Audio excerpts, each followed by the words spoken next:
LG에너지솔루션에 몰빵했다면 현재 손실률이 얼마일지 한번 생각해보세요.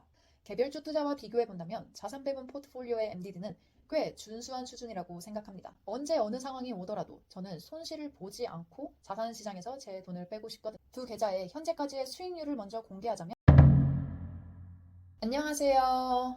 주책입니다. 오늘도 투자에 대한 이야기를 할 건데요. 그 중에서도 자산 배분에 대해 자세히 이야기해 보려 합니다. 투자를 하면서 이 단어는 많이 들어보셨을 거라 생각해요. 하지만 자산 배분이 왜 좋은 건지, 왜 그걸 해야 하는 건지, 그리고 해야 한다면 어떻게 해야 하는지 막연한 분들도 많으실 거라 생각합니다. 그래서 이번 영상에서는 다양한 자산 배분 전략 중 가장 유명한 전략을 소개해드리고 이에 대한 구체적인 투자 방법과 함께 실제로 제 계좌에서는 어떻게 투자하고 있는지도 보여드리도록 하겠습니다. 저는 현재 올 시즌 포트폴리오라는 자산 배분 전략으로 연금 계좌를 운영하고 있습니다. 이것은 미국의 유명한 헤지펀드 매니저 레이 달리오가 만든 전략인데요. 그의 올웨더 펀드를 단순화해서 개인 투자자들에게 추천하고 있는 올웨더 전략의 간단 버전이라고 볼 수 있습니다. 올 시즌 포트폴리오 투자 방법은 정말 간단합니다. 다음과 같은 비율로 자산을 일단 매수하면 됩니다. 현재 가격에 상관없이요. 내가 만약 1,000만 원을 가지고 있다면 미국 장기국채 400만 원, 미국 주식 300만 원, 미국 중기국채 150만 원, 금 75만 원, 그리고 원자재 75만 원을 사면 됩니다. 그리고 보통 이 전략은 1년에 한 번씩 계좌 리밸런싱을 하게 되는데요. 리밸런싱의 의미는 내 투자 포트폴리오의 자산 비중을 조정하는 것을 의미합니다. 이것을 하는 이유는 시간이 지남에 따라 자산군별 성과의 차이로 인해 원래 투자했던 포트폴리오 비율이 변동될 수 있기 때문입니다. 그러므로 일부 자산은 팔건 팔고 한돈으로 다시 살 건 사면서 비율을 재조정하는 작업을 해야 합니다. 그럼 올 시즌 포트폴리오의 여태까지의 성과를 한번 보겠습니다. 여기 전략 백테스팅을 할 수 있는 무료 사이트가 있는데요. 이곳에서 한번 확인해 볼게요. 이 사이트에서는 각 자산군에 맞는 추천 ETF로 구성된 샘플 올 시즌 포트폴리오가 있습니다. 굳이 다른 ETF로 바꾸지 않고 이걸로 백테스팅 해볼게요. 올 시즌 포트폴리오로 1년마다 리밸런싱하며 투자했다면 수익률이 얼마나 나오는지 한번 확인해 보겠습니다. 연복리 수익률은 7.9%가 나왔고 MDD는 2022년 9월에 갱신됐으며 마이너스 21.3%였습니다. MDD는 맥시멈 드로다운의 약자로 한국말로 하면 최대 낙폭 또는 최대 손실폭이라고 할 수 있습니다.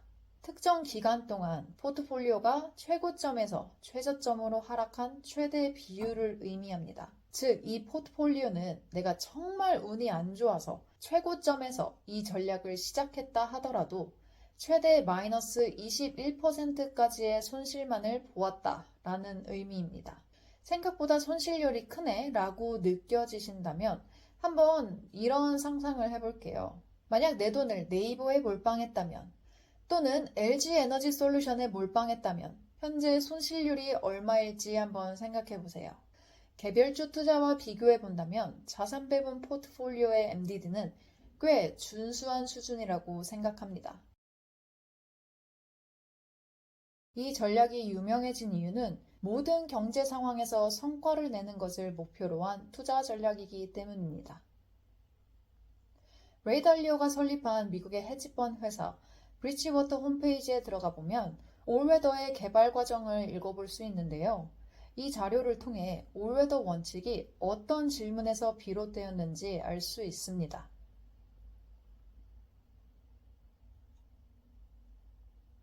올웨더 혹은 올 시즌이라고 이름이 지어진 데에는 여기에 있습니다. 모든 환경, 즉 모든 경제 사계절에서 버틸 수 있는 포트폴리오이기 때문입니다. 경제 사계절에 대해 잠깐 말씀드리면 계절에도 사계절이 있듯이 경제에도 보통 사계절이 있다고 말합니다. 이 사계절을 나누는 기준은 경제 성장과 물가에 대한 기대치입니다. 즉, 경제 성장이 기대치보다 높을 때와 낮을 때, 그리고 물가가 기대치보다 높을 때와 낮을 때로 나뉩니다. 그리고 각 계절별로 잘 나가는 자산이 이렇게 다릅니다.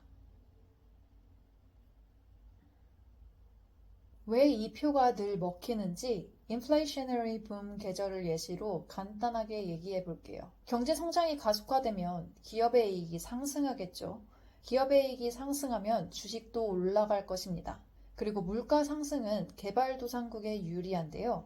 그 이유는 개발도상국에 주로 원자재가 많이 있기 때문입니다. 원자재의 가격이 오르면 개발도상국이 돈을 많이 벌겠죠. 그러니 이 시기에는 개발도상국 주식이 잘 나갑니다. 이런 원리로 각 경제 사계절에 잘 나가는 자산들은 거의 변하지 않는 팩트들이에요. 사실 이 경제 사계절도 깊게 파고들면 정말 재밌는 내용이 많긴 하지만 오늘은 올웨더에 더 집중해 볼게요. 그럼 어느 자산을 사야 경제 사계절에서 버틸 수 있는 걸까요? 정답은 모든 계절에서 잘 나가는 자산을 전부 사면 됩니다. 이게 먹히는 이유는 장기적으로 봤을 때 올웨더가 선택한 자산들은 우상향하기 때문입니다. 특정 계절이 오면 특정 자산들의 가치가 하락하는 시기가 있겠지만 결국 그 계절을 벗어나면 해당 자산은 다시 오르기 때문입니다.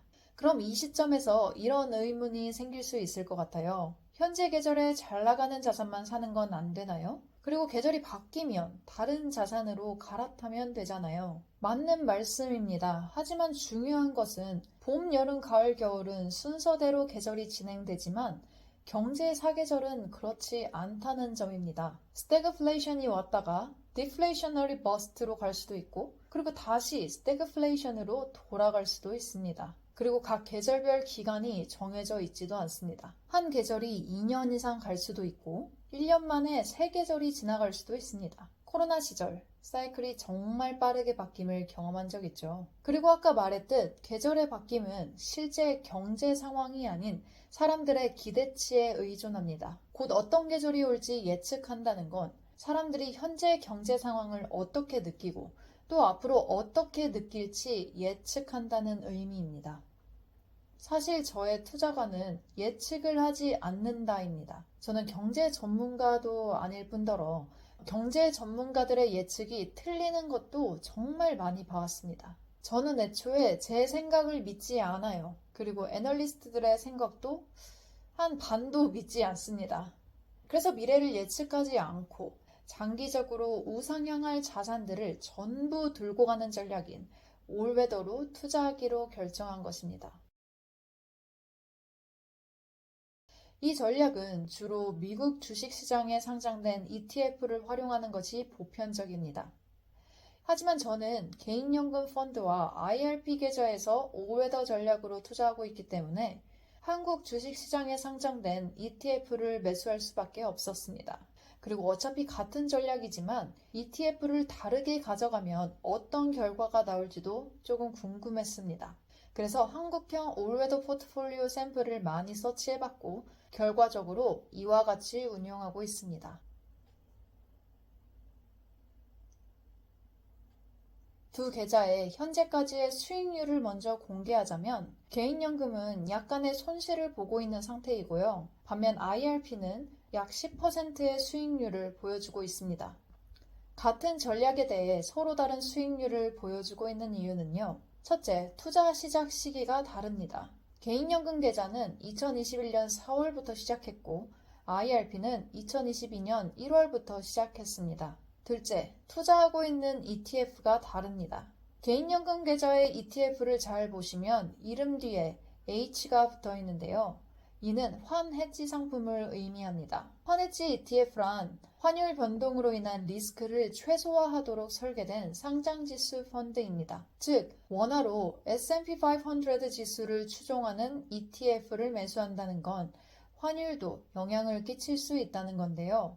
환해지 ETF는 환율에 영향을 받지 않고 순수하게 S&P 500 지수만을 추종하겠다는 의미입니다. 3년이 지난 지금 결과론적으로 보면 좋지 않은 선택이었는데요. 왜냐하면 환율이 이 ETF를 매수했을 때보다 현재 많이 올랐기 때문에 저는 환율 상승 기회에서 손실이 있었던 거죠. 하지만 어쩔 수 있나요? 저는 예측을 하지 못하는 사람인걸요. 그래서 IRP를 시작했을 땐 개인 연금 펀드와 달리 환 노출 ETF 상품으로 구성해 봤습니다. 그렇기에 환율이 많이 올라준 덕분에 개인연금 계좌와는 확연히 다른 수익률을 보여주고 있습니다. 이렇게 같은 전략을 하더라도 다른 ETF로 구성해 봄으로써 해지를 하고 있다고 생각해요. 한쪽에선 손실을 보고 있지만 다른 쪽에서는 수익을 보고 있기 때문에 전체적으로 저는 손실을 보고 있지 않은 상황인 거니까요. 하지만 그렇다 하더라도 투자 기간에 비해 IRP의 수익률이 좀 아쉽긴 한데요. 그 이유는 첫 번째로 저는 처음부터 900만 원을 IRP에 넣고 시작한 건 아니고요. 연말정산의 목적이 있었기 때문에 매년 300만 원씩 입금하여 투자를 해왔습니다. 그리고 가장 중요한 두 번째 이유는요. 사실 올 시즌 포트폴리오는 제 투자 기간에도 속해 있던 2022년 MDD를 갱신한 적이 있습니다. MDD를 갱신했다는 의미는 이 전략이 역사상 가장 큰 하락률을 보였다는 의미인데요. 하필 제가 IRP로 투자를 시작했을 첫 해에 최대 손실이 났었던 거죠. 채권과 주식은 기본적으로 의매 상관관계를 보여주고 있습니다. 역사적으로 주식이 오를 땐 채권은 하락하고 채권이 오를 땐 주식은 보통 하락하는 경향을 보였었다라는 것입니다. 하지만 2022년에는 두 자산 모두 큰 동반 하락을 보였던 해입니다. 이 포트폴리오는 주식과 채권이 대부분을 차지하고 있기 때문에 올웨더도 이 하락을 피할 수는 없었습니다. 이처럼 투자 시장은 우리가 생각하지 못하는 변수가 늘 일어나곤 합니다. 하지만 그럼에도 불구하고 이 전략으로 최고점에서 투자를 시작했다 하더라도 겨우 21%의 하락만을 보게 됩니다. 만약 주식에 몰빵했다면 마이너스 50% 나는 것도 우습고 코인은 마이너스 90%를 찍는 것도 정말 쉬운 일일 겁니다. 자산 배분 포트폴리오였기 때문에 마이너스 21%에서 멈출 수 있을 것입니다. 제가 손실을 보고 있는 계좌까지도 공개하는 이유는 저는 사실 겨우 2, 3년의 성과에 큰 의미를 부여하고 있지 않기 때문입니다. 그 이유는 장기적으로 봤을 때 어쨌든 이 전략은 계속 우상향 해왔다는 점. 가장 큰 손실이 나도 역사상 마이너스 20%를 넘지 않았다는 점. 그리고 연금 계좌니까 제가 만 55세 이후에 꺼내 쓸 수 있는 돈이잖아요. 어차피 전 장기 투자를 할 수밖에 없다라는 점입니다. 게다가 저는 두 계좌 전부 1년에 한 번씩만 리밸런싱을 하고 있거든요. 1년에 한 번, 한 5분에서 길어야 10분 정도 이 계좌에 신경 쓰고 있습니다. 이 시간 외에는 이 두 계좌에 대한 투자 전략에 대해 아예 생각 안 하고 있어요. 시간 효율이 엄청난 전략일 수밖에 없습니다. 제가 자꾸 안정적인 투자를 언급하고 리스크 관리에 집중하는 이유가 있습니다. 우리는 언제 나에게 위기가 찾아와서 돈을 필요로 하는 상황이 올지 예측할 수 없습니다. 갑자기 내가 실직을 하거나 내 사업이 망할 수도 있는 거잖아요. 그리고 보통 이런 위기들은 주로 경제가 좋지 않을 때 찾아옵니다. 경기가 좋지 않으면 사람들은 소비를 먼저 줄입니다. 소비가 줄어들면 기업들은 돈을 벌기 힘들겠죠. 그럼 기업의 매출이 하락하기 때문에 주식시장에도 좋지 않은 영향을 끼칩니다.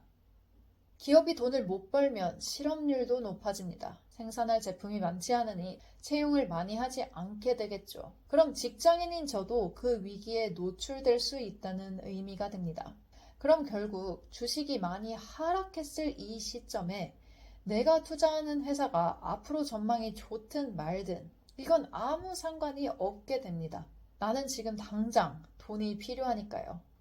그래서 손실을 감수하고서라도 주식시장에서 내 돈을 뺄 수밖에 없는 상황이 옵니다. 저는 이런 최악의 행동은 하고 싶지 않기 때문에 자산 배분을 선택한 것입니다. 언제 어느 상황이 오더라도 저는 손실을 보지 않고 자산 시장에서 제 돈을 빼고 싶거든요. 그럼 오늘 내용을 한번 요약해 볼게요. 자산 배분 투자 전략에 대해 얘기를 했었죠. 자산 배분 투자는 나는 투자에 큰 신경을 쓰고 싶지 않다. 하지만 안정적인 수익은 보고 싶다. 장기 투자할 자신 있다 인 분들에게 추천드리고 싶은 전략입니다. 그리고 그 중에서도 유명한 자산 배분 전략인 All Weather Portfolio를 소개해드렸습니다. 그리고 이것의 간단 버전은 올 시즌 포트폴리오인데요. 올 시즌 포트폴리오로 운영 중인 제 연금 계좌도 보여드렸죠. 직장인이라면 연말정산을 신경 쓰실 텐데요. 세액공제를 위해 개인연금 및 IRP 계좌를 운영 중이신 분들이라면 추천드릴 만한 전략입니다. 그리고 이 전략이 먹히는 이유에 대해서도 얘기해 봤습니다. 기본적으로 각 자산들의 상관성이 낮다 보니 한 자산이 하락하더라도 다른 자산이 이것을 커버해 줄 수 있는 안정적인 전략이기 때문입니다. 마지막으로 리스크에 대해 얘기를 했었는데요. 우리는 살면서 위기가 언제 찾아올지 모릅니다. 그런데 보통 그 위기는 경제 상황이 좋지 않을 때, 즉 내가 산 주식이 많이 떨어졌을 때 올 확률이 큽니다. 그래서 손실을 보고 주식을 매도하고 싶지 않기 때문에 서로 해지할 수 있는 자산을 사게 되는 자산 배분 전략이 어느 상황에서든 유리합니다. 마지막으로 제가 드리고 싶은 말은요. 자산 배분 전략의 연복리 수익률이 기대에 미치지 못할 수도 있어요. 그런데 우리가 안정적인 수익률로 복리 효과를 제대로 누릴 수만 있다면 그것은 엄청난 수익을 안겨줄 것입니다.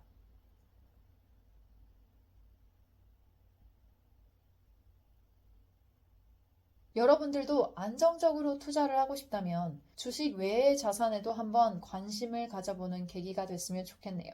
그럼 오늘 영상도 시청해주셔서 감사합니다. 빠이!